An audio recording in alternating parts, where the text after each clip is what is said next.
মৰমৰ ছাত্ৰ-ছাত্ৰীসকল, তোমালোক আটাইকে প্ৰীতি আৰু শুভেচ্ছা জনাই আজিৰ অনুষ্ঠান মুকলি কৰিছোঁ। আজি হাইস্কুল শিক্ষান্ত পৰীক্ষাৰ পৰীক্ষাৰ্থীসকলৰ বাবে সমাজ বিজ্ঞান বিষয়ৰ কিছু প্ৰশ্নোত্তৰ আলোচনা কৰিবলৈ লোৱা হৈছে। তোমালোকৰ বাবে এই প্ৰশ্নোত্তৰ যুগুতাই আগবঢ়াইছে পৰশজ্যোতি হাজৰিকাই। তোমালোকে শুনাচোন।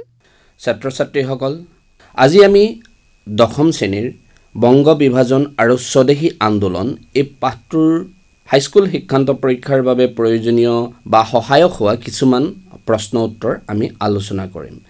ইতিমধ্যে তোমালোকে পাঠটো পঢ়িছা, পৰীক্ষাও সমাগত, তোমালোকৰ পৰীক্ষাৰ প্ৰস্তুতি সম্পূৰ্ণ হৈছে।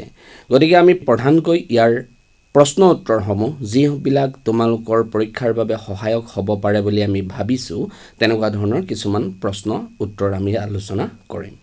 বংগ বিভাজন আৰু স্বদেশী আন্দোলন পাঠটোত তোমালোকে নিশ্চয় গম পাইছাই কি পটভূমিত বংগ বিভাজন হৈছিল বা বংগ বিভাজনৰ দফাসমূহ কেনেকুৱা ধৰণৰ আছিল বা এই বংগ বিভাজনে বংগদেশক কেন্দ্ৰ কৰি ভাৰতৰ অধিকাংশ ঠাইত কেনেধৰণেৰে প্ৰভাৱ পেলাইছিল, জাতীয় শিক্ষা, শিল্প উদ্যোগ বা এই আন্দোলনত মহিলাৰ ভূমিকা কেনেকুৱা আছিল, মুছলিম লীগ কি ধৰণে গঠন হৈছিল বা এই আন্দোলনৰ অৱদান কি আছিল, সেই সম্পৰ্কে পাঠটোত উল্লেখ আছে আৰু তোমালোকে সেই সম্পৰ্কে নিশ্চয় পঢ়িছা।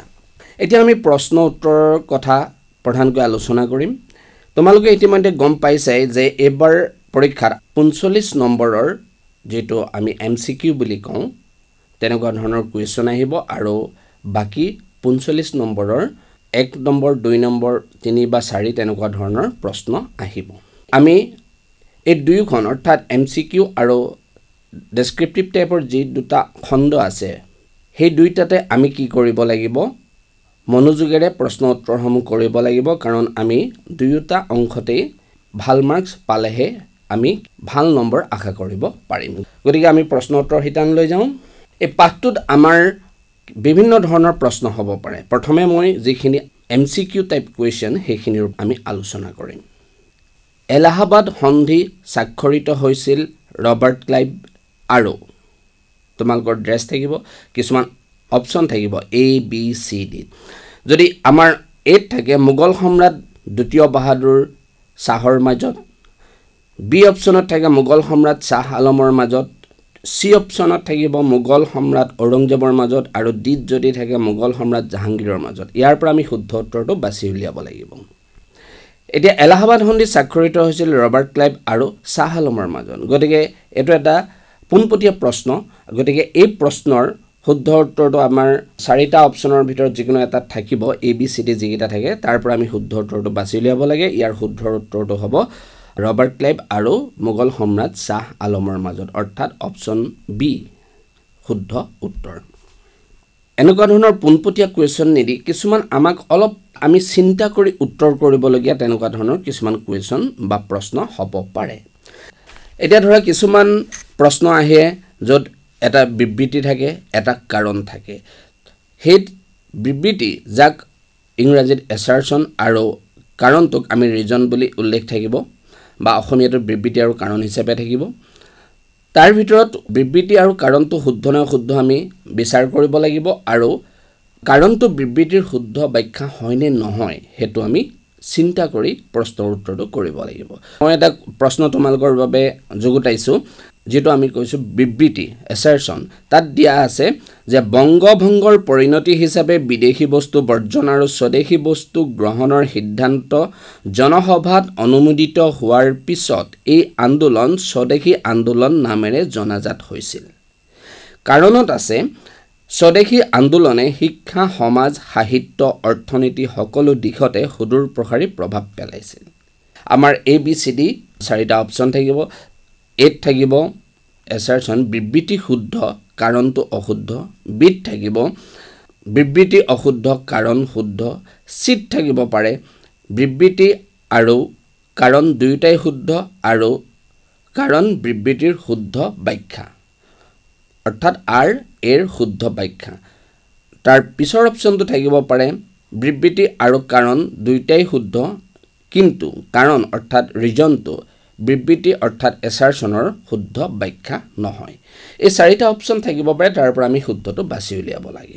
এতিয়া কথা হ'ল কি, এনেকুৱা ধৰণৰ প্ৰশ্নত আমি ভালদৰে প্ৰশ্নটো পঢ়ি চাব লাগে যে কাৰণটো বিবৃতিৰ শুদ্ধ ব্যাখ্যা হয়নে নহয়, বা বিবৃতিটো শুদ্ধ হয়নে নহয়, বা কাৰণটো শুদ্ধ হয়নে নহয়, সেইখিনি আমি ভালদৰে বিচাৰ কৰি চোৱা উচিত, বা চালেহে আমি শুদ্ধ উত্তৰটো কৰিব পাৰিম।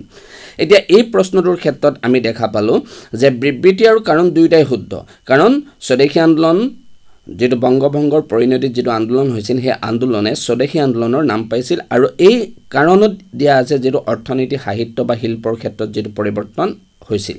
অৰ্থাৎ স্বদেশী আন্দোলনৰ ফলতেই কি হৈছিল, সাহিত্য, অৰ্থনীতি, শিক্ষা, সমাজ সকলো দিশত এটা পৰিৱৰ্তন হৈছিল। গতিকে ইয়াৰ উত্তৰটো হ'ব বিবৃতি আৰু কাৰণ দুয়োটাই শুদ্ধ, আৰু কাৰণ হ'ল অৰ্থাৎ ৰিজনটো বিবৃতি অৰ্থাৎ এছাৰচনৰ শুদ্ধ ব্যাখ্যা। গতিকে আমি এনেকুৱা ধৰণৰ প্ৰশ্ন কাকতত পাম। মই আৰু এটা উদাহৰণ দিছোঁ, তোমালোকৰ সুবিধা হ'ব যে বিবৃতি, যাক আমি এছাৰচন বুলি ইতিমধ্যে মই কৈছোঁৱেই, যে বংগভংগ কাৰ্যকৰী হোৱাৰ দিনা অৰ্থাৎ 1905 চনৰ 16 অক্টোবৰত বংগবাসীয়ে জাতীয় শোক দিৱস পালন কৰিছিল। কাৰণটো থাকিব বংগদেশৰ নাৰী সাহসিকতাই ব্ৰিটিছ শাসকক স্তম্ভিত কৰি তুলিছিল।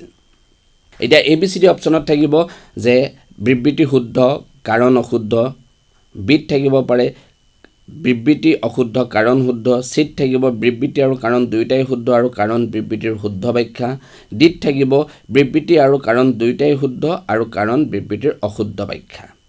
এতিয়া ইয়াৰ উত্তৰটো হ'ব বিবৃতি আৰু কাৰণ দুয়োটাই শুদ্ধ, কিন্তু কাৰণ বিবৃতিৰ অশুদ্ধ ব্যাখ্যা। কাৰণ বংগভংগৰ শোক দিৱসৰ লগত আমাৰ স্বদেশী আন্দোলনত নাৰীসকলৰ যেটো সাহসিকতাৰ কাৰ্য, হেতুৰ বিশেষ সম্পৰ্ক তাত নাই। শোক দিৱস পালন কৰা হৈছিল এটা বেলেগ বিষয় লৈ বা বেলেগ কাৰণ জড়িত হৈ আছে, আৰু সাহসিকতাৰ বিষয়টো বেলেগ, যদিও দুয়োটা বংগভংগৰ লগত জড়িত। তেনেধৰণে যে আমাক কিছুমান ঘটনা দি দিব, যে ঘটনাবিলাক আমি কি কৰিব লাগিব, ক্ৰম অনুসৰি সজাব লাগিব। যেনে ধৰা হওক এনেকুৱা ধৰণৰ প্ৰশ্ন হ'ব পাৰে, তলৰ ঘটনাসমূহ সঠিক বা শুদ্ধ ক্ৰমত সজোৱা। বংগ একত্ৰীকৰণ, ইয়াণ্ডাবু সন্ধি, এলাহাবাদ সন্ধি, মুছলিম লীগ গঠন। এনেকুৱা কেইটামান ঘটনা দি দিব পাৰে, আৰু সেই ঘটনাকেইটা আমি শুদ্ধ ক্ৰমত, প্ৰথমে কোনটো হৈছিল তাৰপিছত কোনটো হৈছিল, এনেধৰণে শুদ্ধ ক্ৰমত সজাব লাগিব। গতিকে ইয়াৰ উত্তৰটো হ'ব, আমি যদি চাওঁ, প্ৰথমে গঠন হৈছিল এলাহাবাদ সন্ধি, তাৰপিছত হৈছিল ইয়াণ্ডাবু সন্ধি, তাৰপিছত হৈছিল মুছলিম লীগ গঠন, তাৰপিছত হৈছিল বংগ একত্ৰীকৰণ। গতিকে ইয়াৰ শুদ্ধ উত্তৰটো আমি এনেধৰণে সজাই দিব লাগিব। তাৰোপৰি তোমালোকৰ কিছুমান প্ৰশ্ন হ'ব পাৰে যে দুটা উক্তি বা বাক্য দি দিব, শুদ্ধ নে অশুদ্ধ বাচিব লাগে। ধৰি লোৱা হওক দিলে যে বন্দে মাতৰম গীতটো ৰচনা কৰিছিল ৰবীন্দ্ৰনাথ ঠাকুৰে। বিত দিলে ইয়াণ্ডাবু সন্ধি স্বাক্ষৰিত হৈছিল 1826 চনত। এতিয়া ইয়াত আমি চালোঁ যে প্ৰথম যেটো আমাৰ বাক্য দিছে অৰ্থাৎ ষ্টেটমেণ্ট দিছে, সেইটো অশুদ্ধ, দ্বিতীয়টো শুদ্ধ। গতিকে এনেকুৱা ধৰণৰ শুদ্ধ অশুদ্ধ আমাৰ MCQত বাছি উলিয়াবলৈ আহিব পাৰে। তাৰোপৰি কিছুমান 1, 2 বা 3, 4 মাৰ্কছৰ যেটো আমাৰ ছেকেণ্ড পাৰ্টত আহিব, তেনেকুৱা ধৰণৰ কিছুমান কুৱেশ্যন মই তোমালোকৰ বাবে আগবঢ়াম। এটা আমি কুৱেশ্যন চাওঁ, সতীশ চন্দ্ৰ মুখোপাধ্যায় সম্পাদিত দি ডন পত্ৰিকাই কলিকতা বিশ্ববিদ্যালয়ক গোলামখানা হিচাপে অভিহিত কৰিছিল। মন কৰিবা প্ৰশ্নটো, এই বাক্যটোৰ পৰা এটা প্ৰশ্ন দিব পাৰে। কেনেকুৱা ধৰণৰ হ'ব পাৰে যে ইয়াত কলিকতা বিশ্ববিদ্যালয়ক কিয় গোলামখানা বুলি কোৱা হৈছে। গতিকে এই প্ৰশ্নটোৰ উত্তৰ আমি বিষয়বস্তুটো বুজি লৈ আমি নিজে কৰিব লাগিব। ইয়াত কিয় কোৱা হৈছে যে যিহেতু সেই সময়ত শিক্ষা ব্যৱস্থা ইংৰাজৰ অধীনত আছিল, আৰু ইংৰাজে তেওঁলোকৰ সুবিধাৰ বাবেহে এই শিক্ষা ব্যৱস্থাটো বা তাত ছাত্ৰসকলক শিক্ষা দি তেওঁলোকৰ প্ৰশাসনিক বা অন্যান্য দিশৰ সুবিধাৰ বাবে তেওঁলোকক গঢ়ি তুলিব বিচাৰিছিল, য'ত জাতীয়তাবোধ জড়িত হৈ থকা নাছিল। সেইকাৰণে সতীশ চন্দ্ৰ মুখোপাধ্যায়ে কলিকতা বিশ্ববিদ্যালয়ক সেই সময়ত গোলামখানা হিচাপে অভিহিত কৰিছিল। গতিকে আমি প্ৰশ্নৰ উত্তৰটো তেনেধৰণে লিখিব লাগিব। তাৰোপৰি তোমালোকৰ কিছুমান ছবি সংলগ্ন প্ৰশ্ন হ'ব পাৰে।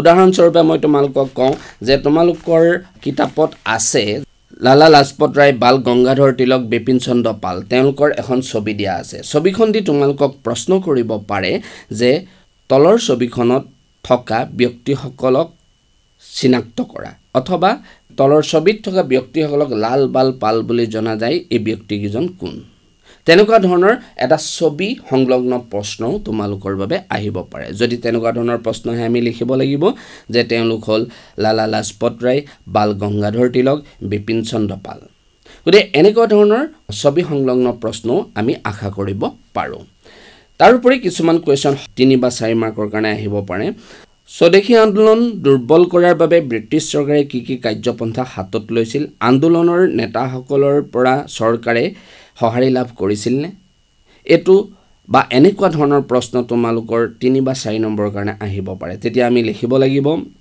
যে তেওঁলোকে কি কৰিছিল যে স্বদেশী আন্দোলন দুৰ্বল কৰাৰ বাবে ব্ৰিটিছ চৰকাৰে ভাৰতীয় লোকৰ মাজত বিভেদনাৰ প্ৰচেষ্টা চলাইছিল যিসকল উদাৰপন্থী কংগ্ৰেছ নেতা আছিল তেওঁলোকক হাতত ৰাখিবৰ বাবে ব্ৰিটিছ চৰকাৰে বিভিন্ন উপাধি পদক আদি প্ৰদান কৰিছিল 3 নম্বৰ কাৰণটো হ'ব পাৰে উদাৰপন্থী কংগ্ৰেছ সদস্যক উচ্চ ন্যায়ালয়ৰ বিচাৰপতিৰ পদ ব্ৰিটিছ সংসদত সদস্য পদ ভাইসৰয় পৰিষদৰ সদস্য পদ আদি লোভনীয় পদসমূহ আগবঢ়াইছিল অৰ্থাৎ এনে ধৰণে আগবঢ়াই তেওঁলোকে এই আন্দোলন দুৰ্বল কৰিবলৈ চেষ্টা কৰিছিল ইয়াত দ্বিতীয় যেটো অংশ আছে আন্দোলনৰ নেতাসকলৰ পৰা চৰকাৰে সঁহাৰি লাভ কৰিছিল নে সেই তাৰ উত্তৰ আমি লিখিব লাগিব যে আন্দোলনৰ নেতাসকলৰ পৰা চৰকাৰে সঁহাৰি লাভ কৰিব পৰা নাছিল কাৰণ কংগ্ৰেছৰ শীৰ্ষ নেতাসকলে বংগভংগ বিৰোধী কাৰ্য ব্ৰিটিছ চৰকাৰে গ্ৰহণ কৰিছিল হেবিলাক বৰ্জন কৰিবলৈ আহ্বান জনাইছিল তেওঁলোকলৈ আগবঢ়োৱা উপাধি পদ আদি বৰ্জন কৰিবলৈ আহ্বান জনাইছিল আৰু কি কৰিছিল তাৰ প্ৰতিবাদত গোপাল কৃষ্ণ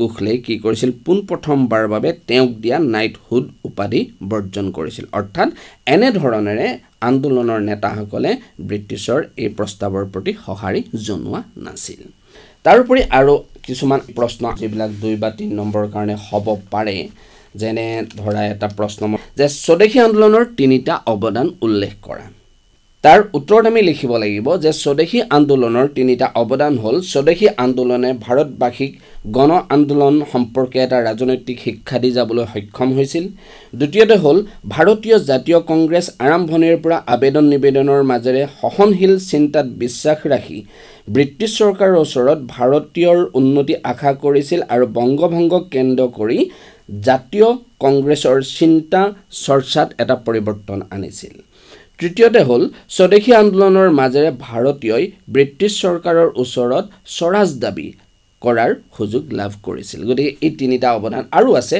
যেহেতু আমাক 3টা উল্লেখ কৰিবলৈ কৈছে গতিকে আমি এনে ধৰণে 3টা অৱদান উল্লেখ কৰিম তেনে ধৰণে স্বদেশী আন্দোলনৰ 3টা ফলাফল উল্লেখ কৰা অথবা ব্ৰিটিছৰ বংগ বিভাজনৰ 3টা অন্তৰ্নিহিত উদ্দেশ্য লিখা অথবা বংগ বিভাজনৰ অন্তৰ্নিহিত উদ্দেশ্য কি আছিল চমকৈ লিখা তেনে ধৰণে আমি জাতীয় শিক্ষাই কেনে ধৰণেৰে স্বদেশী আন্দোলন গঢ় লৈ উঠাত অৱদান আগবঢ়াইছিল আমি হেতু আশা কৰিব পাৰোঁ একে ধৰণে স্বদেশী আন্দোলনে জাতীয় শিক্ষালৈ আগবঢ়োৱা অৱদানৰ বিষয়ে বা স্বদেশী আন্দোলনত মহিলাৰ ভূমিকা সম্পৰ্কে এনে ধৰণৰ প্ৰশ্ন আমি আশা কৰিব পাৰোঁ ইতিমধ্যে তোমালোকে প্ৰি বোৰ্ড এক্সামত নিশ্চয় এনেকুৱা ধৰণৰ প্ৰশ্ন কৰিছে মই তোমালোকক এটা কথাই কওঁ যে তোমালোকে পাঠটো খৰচি মাৰি সম্পূৰ্ণৰূপে পঢ়িবা আৰু বুজিবলৈ চেষ্টা কৰিবা পোনপটীয়াকৈ থকা প্ৰশ্নবিলাকতো আমি পাৰিমেই কৰিব কিন্তু যিবিলাক অলপ চিন্তা কৰি বা নিজে ভাবি চিন্তি কৰিব লাগে তাৰ কাৰণে তোমালোকে পাঠটো ভালদৰে পঢ়িবা তেতিয়া তোমালোকে নিশ্চয় ইয়াৰ প্ৰশ্নৰ উত্তৰসমূহ সুন্দৰভাৱে কৰিব পাৰিবা তোমালোকৰ ফলাফল ভাল হোক তাৰ আশাৰে ধন্যবাদ হাইস্কুল শিক্ষান্ত পৰীক্ষাৰ পৰীক্ষাৰ্থীসকল তোমালোকৰ সমাজ বিজ্ঞান বিষয়ৰ কিছু প্ৰশ্নোত্তৰ আজি আলোচনা কৰা হ'ল তোমালোকৰ বাবে এই প্ৰশ্নোত্তৰ যুগুতাই আগবঢ়ালে পৰশজ্যোতি হাজৰিকাই আজিলৈ আমাৰ সময়ো হৈ আহিল তোমালোকক পুনৰ প্ৰীতি আৰু শুভেচ্ছা জনাই আজিৰ অনুষ্ঠান ইমানতে সামৰিছো